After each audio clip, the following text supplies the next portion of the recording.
Esse é uma cápsula e nós vamos falar agora sobre a reunião entre o Mauro Vieira e o Marco Rubio, né? Que, como a gente falou no vídeo mais cedo, olha só o pessoal falando aqui exatamente o que eu disse que eles falariam no vídeo mais cedo. Não, porque foi uma reunião muito boa, teve um clima amigável e a quebra de gelo e não sei o que lá. Traduzindo o que eles falaram, não chegaram a acordo nenhum. Bolota, nada andou.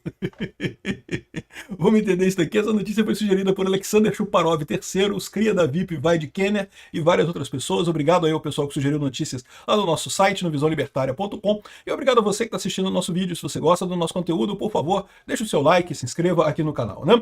Pois bem, hoje foi a tão aguardada reunião do Marco Rubio com o Mauro Vieira, né? Então agora começou, o Lula teve lá um encontro, rolou a química com o Trump, segundo o Lula, rolou toda uma petroquímica com o Trump, coisa e tal. Eu não sei, eu acho que ele imaginou que isso era um elogio, eu não sei o que ele pensou quando falou esse tipo de coisa, né? Se é que ele, eu não sei nem se o Lula pensa ainda alguma coisa, né? Acho que só fala merda, só liga o falador de merda e pronto, né? Mas enfim, hoje seria o ponto da virada, hoje que ia acabar a Magnitsky do Alexandre de Moraes, ia acabar as tarifas no Brasil, ia acabar a coisa toda, tava todo mundo animado, e aí... Parece que não deu muito certo, não, meu amigo. Parece que não rolou, né? É lógico, como eu avisei vocês que eles fariam, né? Eles fizeram um comunicado, não, porque foi um ponto importante para quebrar o gelo, para começar as negociações e não sei o que lá.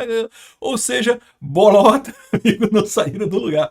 E tem gente dizendo que foi pior ainda do que isso, tá? Vamos ver aqui, ó. O Sam Puncher mostrou que eu teve essa foto aqui, tá vendo? Do Marco Rubio com o Mauro Vieira aqui em frente a um dos pais fundadores lá dos Estados Unidos, sei lá quem é esse cara aqui, mas um cara importante lá nos Estados Unidos, né? E tá aqui, ó. Obviamente, o Paulo Figueiredo mandou essa também, né? Obviamente o Itamaraty deve publicar uma nota genérica dizendo que a reunião foi maravilhosa e coisa e tal, mas pelo que se soube, saíram de mãos abanando. Confere. Exatamente, não teve porra nenhuma. Zero, bolota.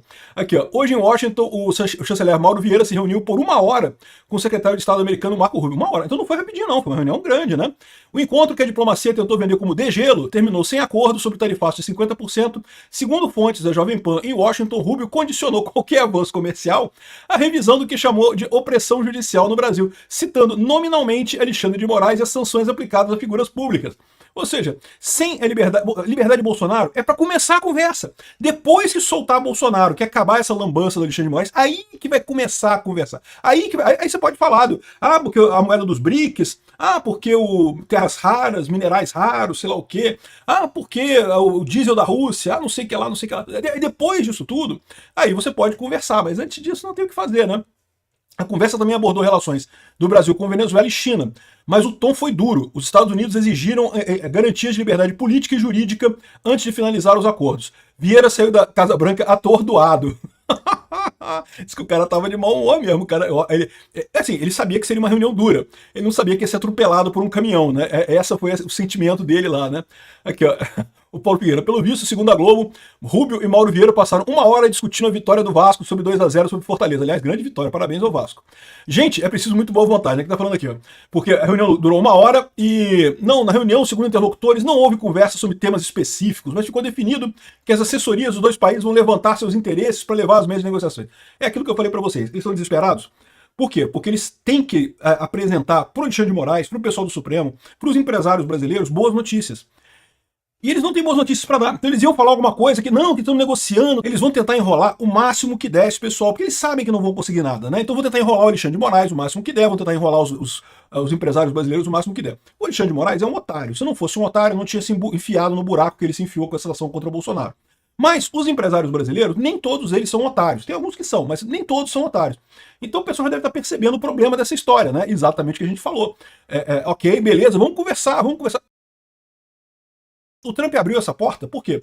Porque o Lula estava dizendo que o Trump não quer falar com ele. O único objetivo do Trump era esse. Agora, o Lula não pode falar que o Trump não quer falar com ele. Não, o Trump quer.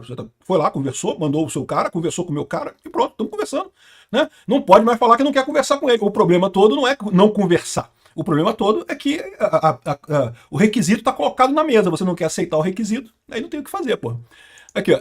Olha só o que disse o cara aqui esse aqui é a Jovem Pan News. Olha só o cara falando aqui sobre o resultado dessa reunião. Vamos ouvir o cara aqui. É o senhor... Não sei quem é o nome desse cara aqui. É bom para a gente discutir aí no estúdio. Marco Rubio teria condicionado avanços à revisão de questões como opressão judicial no Brasil e sanções contra figuras públicas como por exemplo, o ministro do Supremo Tribunal do Brasil, Alexandre de Moraes. Essa informação é uma informação exclusiva, é uma informação de bastidor. A nossa fonte lá em Washington me garantiu que esse foi o ponto central. Houve, de fato, um degelo, o Brasil foi muito disposto a conversar. Me parece que Mauro Vieira, o nosso chanceler, saiu de lá para almoçar um tanto atabalhoado, atordoado, não tão feliz como, por exemplo, quando ele chegou. Ele achou que a relação seria diferente, mas não foi. Marco Rubio teria sido direto, reto nessa questão. O Mauro Vieira saiu até torto da reunião, meu amigo. Não conseguia nem sentar depois da reunião, cara. O Marco Rubio sacaneou o Mauro Vieira. É o que eu falo pra você, bicho. É lógico que isso era jogado de negociação do Trump. Por quê? O que o Trump queria com essa coisa toda? Ele só queria roubar do Lula o argumento de que eu não quero conversar. Não quero, tô aqui pra conversar, estamos aqui pra conversar, pô. Não tem nada disso, não. Agora, pô, conversa aí, pô, traz alguma coisa pra mesa. Ah, mas terras raras. Ah, mas diesel. Ah, mas não sei o que lá, moeda dos BRICS. Porra, todo mundo tá cagando pra terra rara, tem terra rara pra caralho. Terra rara é um negócio que o pessoal fica falando de. É palavra de buzzword, né? Não quer dizer nada, na verdade. E tem pra caramba por aí. As terras raras do Brasil. Você sabia que as terras raras do Brasil todas são enviadas pra China? Porque é só a China que processa terras raras. A gente não tem capacidade de processar terras raras, então é inútil as minas no Brasil, né? Mas enfim, terras raras não interessa, a moeda dos BRICS não interessa, porque não tem chance nenhuma de funcionar. Você tem, o que mais que o Lula tinha prometido? Tinha prometido diminuir a censura das redes sociais. Mas cheio de dedos, não porque não sei o que lá. Agora repara até esse aspecto também, é um negócio engraçado, né? Que eu tava pensando nisso. O Lula falou que não pode interferir no judiciário, por isso que não pode soltar o Bolsonaro, não pode acabar com esse processo. Mas o Lula estava sugerindo mexer na questão da censura das redes sociais. Só que detalhe, a censura nas redes sociais está sendo feita pelo judiciário também. Então como é que vai ter mudança na censura das redes sociais se o judiciário não embarcou nessa parada? Se não pode mexer no judiciário? Porque quem está regulamentando as redes sociais, quem está fazendo censura nesse momento no Brasil é o judiciário, né? Então, ou seja, ficou numa situação realmente complicada isso daqui, né? Enfim, mas todas essas coisas, o Marco Rubio falou, não, a gente conversa sobre tudo isso. Podemos conversar sobre todos esses temas. O primeiro ponto é resolver a questão do Alexandre de Moraes e do Bolsonaro.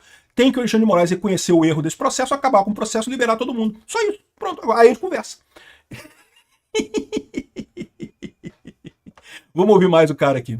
Né? Não vai haver avanço na questão do tarifaço e nas questões com relação ou relacionadas à Lei Magnitsky-Cine se não houver um avanço no Brasil naquilo que ele chamou, eu vou usar aqui, abre aspas, opressão judicial no Brasil e também sanções que o Brasil deve fazer contra figuras como, por exemplo, e aí foi citado, ou teria sido citado, o nome do ministro do Supremo Tribunal Federal do Brasil, Alexandre de Moraes. Olha só, o pessoal está querendo não apenas que o processo do Bolsonaro seja encerrado, o Alexandre de Moraes tem que ser punido. O Alexandre de Moraes tem que ser punido. Eu acho que... Não, que o Alexandre de Moraes tem que ser punido, eu concordo plenamente. Isso tem que acontecer. Em algum momento esse cara tem que pagar pelo que ele está fazendo. Não tem outra alternativa para salvar o Brasil. Se o Alexandre de Moraes pode fazer o que ele fez e sair livre, então não existe mais Brasil, não existe mais justiça, não existe mais Estado Democrático de Direito, não existe nada. O Alexandre de Moraes é um monstro. Ele tem que estar na cadeia, junto com o Lula, diga-se de passagem.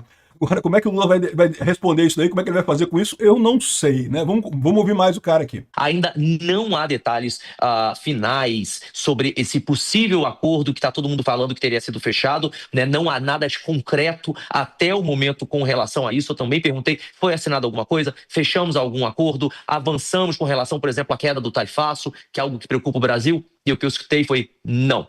Não foi fechado absolutamente nada até agora. Houve um avanço, de fato, porque começaram a se relacionar. Houve uma conversa, houve um degelo, mas não foi nada. Houve uma conversa, houve um degelo. Degelo de quê, meu amigo? Não degelou porra nenhuma. Pra começar a degelar a coisa, tem que botar o Xandão na cadeia. Aí começa a degelar a coisa, aí começa a esquentar o negócio, a esquentar o clima.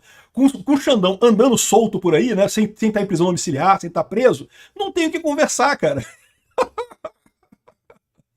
O mais engraçado disso, cara, é você lembrar, no vídeo mais cedo que eu fiz hoje, né, o pessoal da imprensa todo otimista, não, porque agora acabou, agora Eduardo Bolsonaro não significa mais nada, acabou a influência, não, o Trump nem falou de Bolsonaro, acabou Bolsonaro, vamos agora reduzir as tarifas e acabar com a Magnitsky, tá todo mundo animadinho, batendo palma, e fuderam, tomaram no cu. Absolutamente nada acordado ou assinado, pelo menos não nesse encontro. O Mauro Vieira, chanceler do Brasil, estava acompanhado da nossa embaixadora lá em Washington, da Maria Luísa Viotti, e de um verdadeiro batalhão. Eles chegaram lá muitíssimo animados na Casa Branca, foram muito bem recebidos. Inclusive, estão nesse momento, enquanto a gente está aqui, almoçando lá na própria Casa Branca. Mauro Vieira e todo o time do Brasil, mas não tão felizes e animados como estavam quando chegaram. E a relação, Evandro, eu posso dizer, foi meio que dura por parte de Marco Rubio. Mas nada que nós já não tenhamos falado aqui. Na semana passada, eu ressalto aqui, a gente falou no nosso 3 em 1 isso. Falei, olha, muita calma, paciência. Você lembra disso? Porque do lado americano vem chumbo grosso. Não havia, até semana passada, nenhum tipo de conversa para amenizar isso. Os caras saíram até todo. O Mauro Vieira levou um time de pessoas para negociar, para chegar lá num acordo e coisa e tal. Tá, mas cadê a soltura do Bolsonaro? Cadê a prisão do Xandão? Onde é que tá? Cadê a parte desse acordo que fala da prisão do Alexandre de Moraes e da soltura do Bolsonaro? Onde é que tá isso aí? Ah, não tá em lugar nenhum. Então, meu amigo, vai discutir o quê? Eu discutir a vitória do Vasco, eu acho um bom tema. Um tempo legal de bater um papo, né? Mas só para isso mesmo, porque né, as tarifas não vai resolver nada aqui, ó. Aqui, ó, o Mauro Vieira acaba de confirmar que o Jameson Greer, que é aquele cara que estava do lado do Bessent, né, e que falou que, olha só, a gente pode negociar os 10% das tarifas, que é a relação à parte comercial, mas os 40% das tarifas do Brasil é a punição pelo abuso de direitos humanos do Alexandre de Moraes. Então esses 40% não saem se não resolver esse problema, né? E ele tava na reunião com... Eu fico imaginando a cara do Mauro Vieira, não é à toa que o cara tava falando, tava até meio torto depois, não sabia nem o rumo dele, não sabia nem pra onde que ele ia depois dessa reunião. Muito engraçado, cara, vai ser muito bom isso. E a imprensa tá aqui, não, porque foi um avanço, porque conversaram, um clima amigável, um clima muitíssimo amigável, assim. E aí, no cozinho não vai nada? Porra, né? E aí, né, porra, que negócio é esse, porra? Esse pessoal, eles estão tão fora da realidade que eles não sabem o quanto que eles estão fora da realidade. É impressionante.